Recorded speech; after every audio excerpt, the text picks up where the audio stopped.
જય સ્વામિનારાયણ.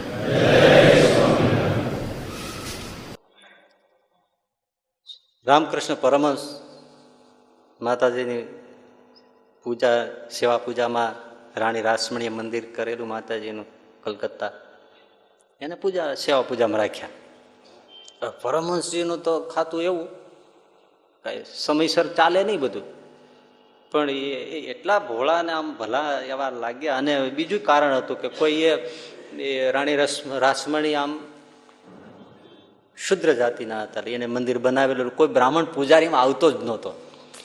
અને આ પરમહંસજીને કીધું તૈયાર થઈ ગયા. એ કઈ ગણે નહીં જાતિ પાતી, તો આપણે તો માતાજીની પૂજા કરીએ, માતાજી થોડા શુદ્ર છે, બીજા બધા એ વિચારે. એ આવ્યા હતા, પણ એને તો મન પડે તે આરતી કરે. વિચાર કરો, એને થાળ ધરાવે તો કોઈ ફરિયાદ કરી કે આ પડદો પાડી અને પરમહંસ થાળ ધરાવે છે, રામકૃષ્ણ પરમહંસ, પણ પોતે ખાઈ જાય છે. અને વાત સાચી હતી. પછી કોઈ કીધું, રાણી રાસમણી ફરિયાદ કરી, પણ કે આવું છે, તમે આને રાખ્યા છે, પણ આ માતાજીને થાળ ધરાવીને પડદો પાડીને પોતે ખાય છે પાછો. એવું છે? હા, કે બધું ચલાવી લેવાય, આરતીનું આઘું પાછું ચલાવી લેવાય, પણ માતાજીને થાળ ધરાવે ને પોતે ખાઈ જાય, એ તો કેમ ચલાવાય? આપણે અહીંયા વિચારીએ કે ભાઈ પડદો પાડીને પૂજારી ખાઈ જાય છે, આપણને થાય ને, હાલો આપણને મળતું નથી ને એ બટકાવી જાય છે. એટલે રાણી રાસમણી એમ થયું કે આ ખોટું છે, પણ હું તપાસ કર્યા વગર ન કહું. એને આદર પરમહંસજી પ્રત્યે, એટલે હું પોતે જાતે તપાસ કરી જોઈજો, ખોટું નથી બોલતા અમે. રાણી રાસમણી છુપાઈ ગયા.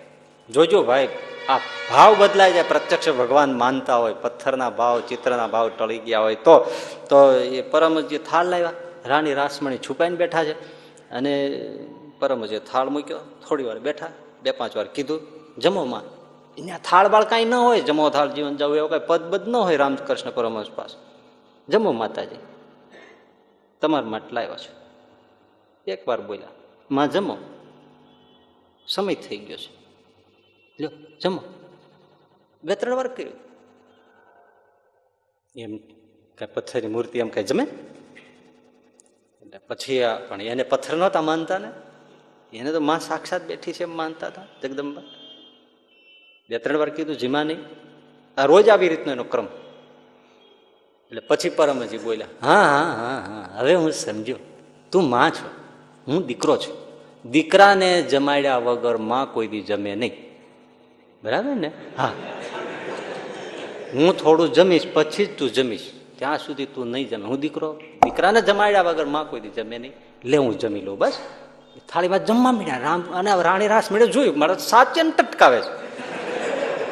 અને ખરેખર એ તો જમવા જ મીંડ્યા, પેલી થાળીમાં જમે. 2-5 ગ્રાસ આપો, પૂરી ભજીયા જે કશે એ બધું જમ્યા. લે હવે દીકરાએ જમી લીધું, હવે માં તું જમ. અને ખરેખર આ માતાજીનો હાથ લાંબો થયો અને માં જમવા મળી. ત્યારે રાણી રાસમણીના આંખમાં ત્યાં છે ને ધાર, આ ખાય છે, આનો ભાવ જ જુદો છે. એ જીમો પછી માતાજી સાક્ષાત જીમા. રોજનો બસ હવે દીકરાએ જમી લીધું, હવે તું જમ. અને ખરેખર દેખાતો પથ્થરનો હાથ આમ લાંબો થાય અને માં કોળીએ જમે, બધું જમી જાય. આવો પ્રગટ ભાવ. એ દાદાના બેન જીવબા, એ લાલજી મૂર્તિ આજે પણ છે ગરડામાં, પૂજા કરે, દૂધ કટોરો ધરાવે. કેવો ભાવ છે! લ્યો મહારાજ, દૂધ પીઓ.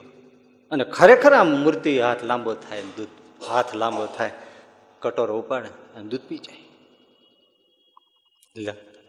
એમના જ પિતા શ્રી અભલ બાપુને પછી નાની ઉંમરમાં આવી પૂજા કરવા માંડે છોકરા, તો ચિંતા થાય ને, એટલે એમણે કીધું કે ભાઈ બાળપણમાં શું બધું લીધું છે, તો એવું શું હશે ચમત્કાર? તો જોવા માટે બેઠા અને ખરેખર દૂધ ધરાવ્યું અને હાથ લાંબો થયો, દૂધ પીધું અને કટોરો અભલ બાપુના પગમાં ઘા કર્યો. બાલ મુકુંદ ભગવાન લે દરબાર ઉભા થઈને દીકરીના પગમાં પડી ગયા. તમે જોગમાં આવ્યા છો, મારે ઘેર અવતાર કર્યો છે. બસ કેવા એવા પ્રત્યક્ષ, કેટલા એવા ભાવ છે. આપણે ઘણી વાર આ જોગી સ્વામી તો પૂજામાં બેઠા હોય પછી ક્યારેક ક્યારેક વિશેષ આવું બને ને સમય થાય એટલે પછી થાળનું ટાણું આવે એટલે પછી ઠાકોરજી લઈ જાય. એકવાર અમને બેસાડ્યા, ઘણી વાર આવું બનતું, આ તો એકવાર એમ કહું છું, કીધું કે હવે ઠાકોરજી થાળ આવ્યા લઈ જાય. તો કેટલોય પછી તો વખત વયો ગયો. પછી પૂજા પૂરી થઈ પછી કીધું કેમ સ્વામી આજે આવું ઘણી વાર બને કે કેમ મોડું કર્યું. લે પછી દર વખતે ના કે ક્યારેક કે શું કરવું, કેમ મહારાજ બેઠા હોય એ ઊભા થાય વિદાય થાય પછી ને, એ બેઠા હોય ને આપણે કેમ વયું જવાય. એટલી ઉંમરે આ 90-95 વર્ષની વાત એવો બેઠા બસ આપણને લાગે કે આમ જોઈ રાખે છે, પણ હવે તો એને મૂર્તિ નથી ને, પ્રગટ ભાવ મહારાજ સામે બેઠા છે. એવી પીળી ચોટલીવાળા જોગી સામે એ મૂર્તિ અરે વાતો કરતા હોય, વસ્ત્ર ધરાવતા હોય, વાતો કરતા હોય, ખોવાઈ ગયા હોય એમાં. તમે કેમ નાના છોકરાને તૈયાર કરતા હોય સ્કૂલે લઈ જવાનું હોય ત્યારે વાતો કરતા જાય ને, છોકરાને શણગારતા હોય, સ્કૂલે લઈ જવું હોય, મોકલવું હોય ત્યારે એમ. આ શિયાળો હોય તો કાન ટોપી નાન તે એમ વાતો કરતા જાય ધરાવે. આ માયાતીતાનંદ સ્વામી ખંભાતમાં ધોલેરામાં સેવા પૂજા કરેલી. ઠાકોરજીને પૂછે, હે પ્રભુ શું પહેરશો?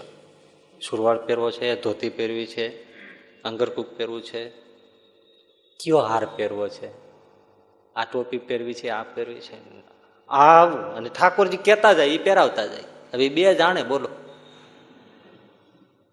એને મૂર્તિ નથી, પથ્થર નથી, એને સાક્ષાત શ્રીજી મહારાજ છે, ભગવાન સ્વામિનારાયણ સાક્ષાત પૂછતા જાય ને શણગાર કરતા જાય. આવા ક્યાં સાધુ મળે, આવા ક્યાં ભક્તો મળે. નામ લઈએ તોય આપણે પાવન થઈ જાય. હે